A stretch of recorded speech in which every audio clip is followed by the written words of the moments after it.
Officiel Michel Ndoki affronte Maurice Kamto pour la présidence du MRC.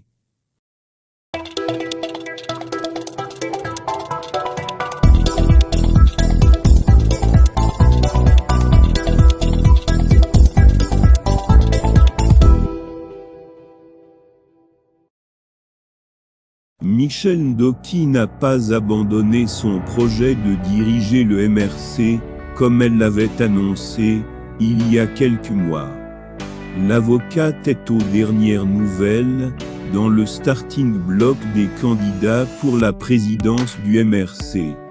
Le MRC a annoncé dans le cadre de l'organisation de la présidentielle de 2025, l'élection du président du parti, celui-là même qui va représenter le parti politique à l'élection de 2025.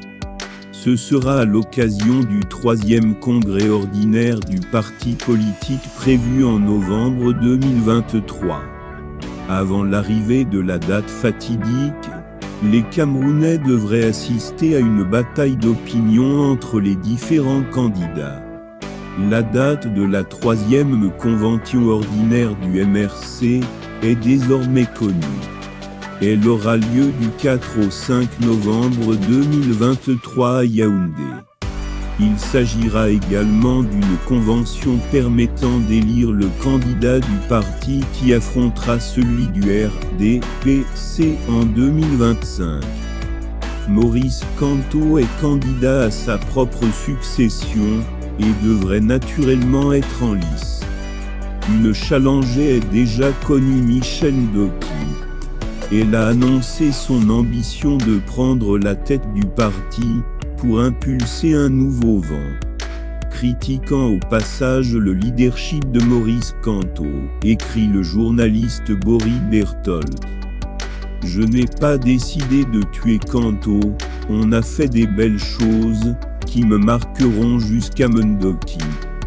Dans l'émission Point en promenade, avec virgule à qui elle s'est ouverte, il y a quelques mois, l'avocate a évoqué le sujet relatif à sa candidature pour le poste de président du MRC. À ceux qui pensent qu'elle veut éliminer politiquement Maurice Kamto, elle répond: je n'ai pas décidé de tuer Kamto.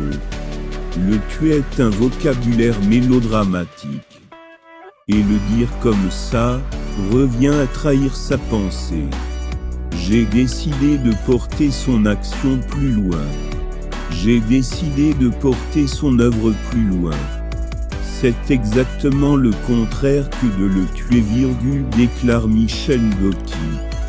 Au MRC, je ne me tiens plus à la même place, ou je ne voudrais plus me tenir à la même place, c'est-à-dire derrière lui. C'est une étape dont je me souviens encore avec tendresse et nostalgie. Je crois qu'on a fait des choses qui me marqueront jusqu'à la fin de mes jours. Est-ce qu'on doit en rester là? Je crois que non. On a encore beaucoup de choses très belles à faire, précise-t-elle. Là, nous sommes au terme de la vidéo. Surtout n'oubliez pas de vous abonner et de cliquer sur la cloche de notification pour recevoir le top des informations et actualités au Cameroun.